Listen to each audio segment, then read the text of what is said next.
Hi, I'm Itsuki. I live in Tokyo, Japan, and I'm the most caring and loyal friend you'll ever have. People think I'm shy because of how I look and how my voice is so soft and quiet, and for the most part, that's true. When it comes to me, I don't like making a lot of trouble or a lot of noise. I just like hanging out with my friends and eating good sushi and being totally peaceful. But if you mess with someone I love, all the peace is gone and my heart burned like 1,000 flaming suns, and I'll become a monster. And that's where my story begins. But if you want to hear it, you have to like and subscribe. Just kidding. Before that fateful day when everything changed, I was just a normal, peaceful girl who lived with her parents and did my best in school. Though that wasn't always very good.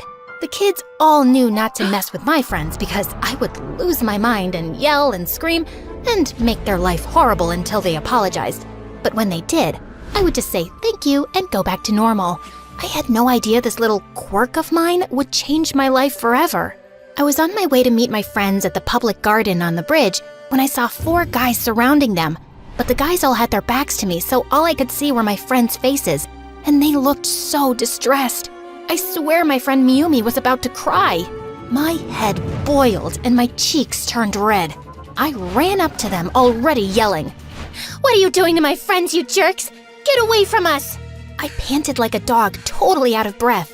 The guys were all stunned, their eyes wide and mouths dropped open. Then Miyumi tapped me on the shoulder and said, "Itsuki, they weren't picking on us. Then why were you about to cry? And you, Akari, I saw your face too. Don't defend these jerks. I know what I saw." Excuse me. I'm so sorry. We weren't harassing your friends. We were just talking to them. "Oh yeah? Then why?" Suddenly, I couldn't breathe. I saw his face, and all the air went out of my lungs. The rage in my heart became utter humiliation, and I wanted to crawl into a hole and never come out. It was... I'm Aoki, and they were just trying to get an autograph. These are my bandmates behind me. I swear, we weren't doing anything bad. I could barely hear a word he said because all I could think about were the millions of times I danced with my friends in my living room to their videos. It was Aoki from the band Take Back Time, the biggest, most popular band in all of Japan and almost the whole world. When he saw me freeze up, he smiled. Don't worry. It was really brave of you to stand up for your friends like that.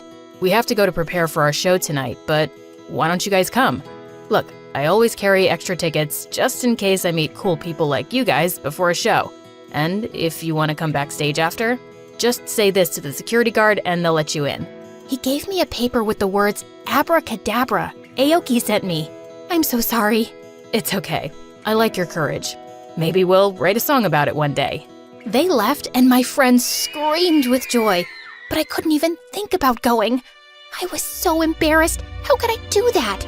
Yelling at someone just for being nice? And to the pop group I love the most. While we went to eat and my friends couldn't stop talking about going to the concert, I just kept replaying the moment over and over in my head. Except every time I pictured it, it got worse and worse in my imagination. I even started to believe I pushed him off the bridge and into the water. Itsuki, relax. That never happened. Plus, it was your crazy defensiveness that got him to give us the tickets in the first place. I'm not going. What? Are you crazy? This is the chance of a lifetime. We get to go backstage. Yeah, and I get to face Aoki again, my hero who I've idolized since I was in middle school. Except now, instead of meeting him like I always imagined, he'll always think of me as the crazy girl who punched him and made him cry. That didn't even happen. Well, that's what I remember, and you can't change my mind. So no, I won't go. I'll stay home and eat ice cream and cry. That night, I was home, eating ice cream and crying, when my phone dinged with a text message from a number I didn't recognize. All the message said was, outside. I looked out my window and there he was, the black SUV parked behind him. I assumed in case anyone saw him and he had to run away. I thought maybe I was dreaming, but nope, it was real. Even in my house, I couldn't hide from my embarrassment. I opened the window. I don't have makeup on. I can't come out. How did you find me? I asked your friends when they came backstage. I just want to talk. I wanted to talk to you. Talk to me about what? Come down and I'll tell you. I took a deep breath, got myself as ready as I could with such a short amount of time, and went out to meet him. Even now, after doing a whole show for hours at dancing and sweating, he looked perfect. I can't believe you came here. Don't you hate me after I yelled at you for no reason? Hate you? I think you're the coolest person I've ever met. I think your idea of cool and my idea of cool are two very different ideas of cool. He laughed. I wasn't even sure I'd made a joke. What did you want to talk about? Before we get to that, do you want to go to the beach? Now? It's the middle of the night. I know, but when I'm on tour, I almost never have time to go. Today was my only chance, but I wanted to see you, and I figured this way we could do both. So, I went to the beach in the middle of the night with a pop star. I guess I still wasn't sure this wasn't a dream. But on the way, we talked about regular things, like how he missed school and what TV shows we liked. And he asked me a lot about myself, and I just blabbed on, and by the time we got to the beach, I actually almost forgot he was famous. He was just a normal boy in my eyes. We sat on the shore, the stars shining, and it was so beautiful, except it was freezing. I tried not to shiver. I didn't want him to think I was uncomfortable and that we had to leave, but I couldn't help it when he asked me. Are you cold? No, I stuttered, my teeth clattering. He took off his jacket and gave it to me. Finally, I could relax and enjoy being there. What I wanted to say to you is, I admire you. Me? Why? For yelling at you and making a total fool of myself? Yeah, actually. I'm kind of kidding, but the truth is, my whole life, I could never stand up for myself. I've always been so reserved and shy and, if I'm being honest, scared. But because of what you did, I finally had the courage to stand up to our manager tonight. He has been terrible to me and the others for years, and because of you, we're free of him now. I didn't know what to say. I had no idea being myself and just defending my friends could have such an impact on someone's life like that. We walked along the beach, and as we talked some more, I couldn't believe how funny he was. And then, out of nowhere, it started snowing. We had been so busy talking, we didn't even notice it got cloudy. He took my hand while we stood there, watching the snowflakes fall. I looked him in the eye. Thank you for taking me out tonight. I'm having a really good time. Everyone thinks I'm so happy all the time because of what I do, but to be honest, sometimes all I want to do is talk to someone. Connect to someone who doesn't see me as just part of their job. No one has ever said thank you for just spending time with me. I'm sorry to hear that. Those people don't realize how lucky they are to have you. He looked into my eyes, and that tiny little moment suddenly became an endless ocean. He leaned in to kiss me. I closed my eyes. I couldn't believe it. My first kiss was gonna be with the biggest pop star in the world. Then, a wave washed over our feet and I screamed from the cold. He laughed, and I did too. And then suddenly, a warm light fell over me. It was pink and yellow and purple, and I realized it was the sunrise. We had been there all night. Oh no, I'm gonna get in so much trouble with my parents. He got me back home as soon as he could. When he parked in front of my house, he said, If you ever want to come to my concert again, text me and I'll get you in. And use those words and come backstage to visit me. I leaned over and kissed him. The kiss made time stand still all over again. I swear in that moment, even the sunlight froze. When I pulled away, I was a little embarrassed. I'd done it without even thinking. I wondered what he would say. He just smiled and said, The bravest girl I know. Finally, I went home, but my parents were already awake, and they were furious with me.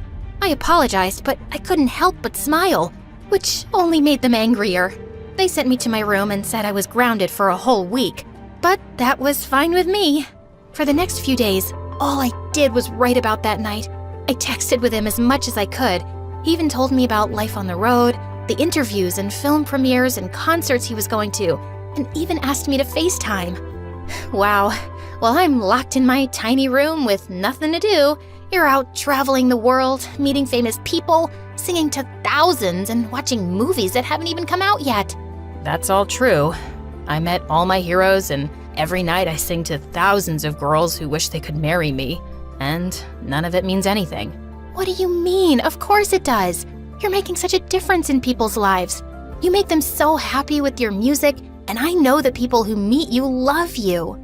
I don't want to sound ungrateful. I love my life. I worked very hard to get here.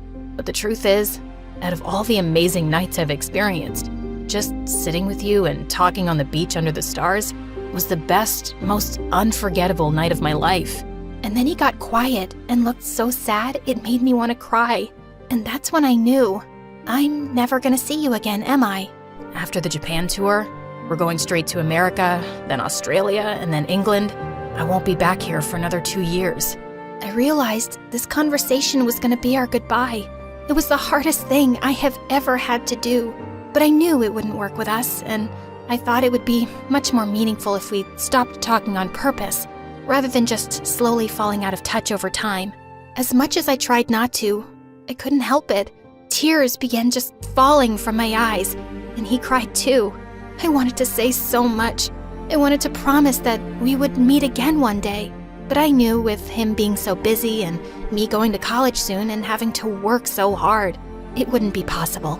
So I said the only thing I could think of in the moment, the only thing that was true. I'll never forget you. He was still sad for a while and stayed quiet for a long time. Then he looked up at me and smiled. Of course you won't. I'm unforgettable. We both laughed, and for a little while, we even let ourselves forget our sadness. We talked on the phone all night. And again, I didn't realize how long it had been until the sunshine came through my window and hit my eyes, just like it had that night on the beach. And then finally, we hung up. Some years later, when I was in college, I got a message from him. He said he would be in Japan for a concert, and if I wanted to go, he could get me and my friends a couple of tickets. I asked for 5. Me and my friends went, and there he was. It was really nice to see him again. And then, just as the concert was about to end, his bandmates all left the stage, and the lights went out except for his spotlight, and he played a song on his acoustic guitar that no one had ever heard before. The song was called "To the Bravest Girl I Know," and it described everything that happened between us. I didn't tell my friends it was about me. It was special. It reminded me of that amazing night. And then the spotlight fell on me, and everyone turned to look. I didn't feel very brave then, with all those eyes on me. Come on up to the stage, brave girl, he said, and everyone clapped when they realized the song was about me. My friends were in shock. I took a deep breath and walked through the crowd. But all the fear left me, and I realized, maybe I really am brave. On the stage, he met me in the middle, putting his guitar on the stand and turned off his microphone so that when we talked, it was only for us. Hey, I missed you. Of course you did. I'm great. He laughed, and then, with the whole world watching, he kissed me right then and there.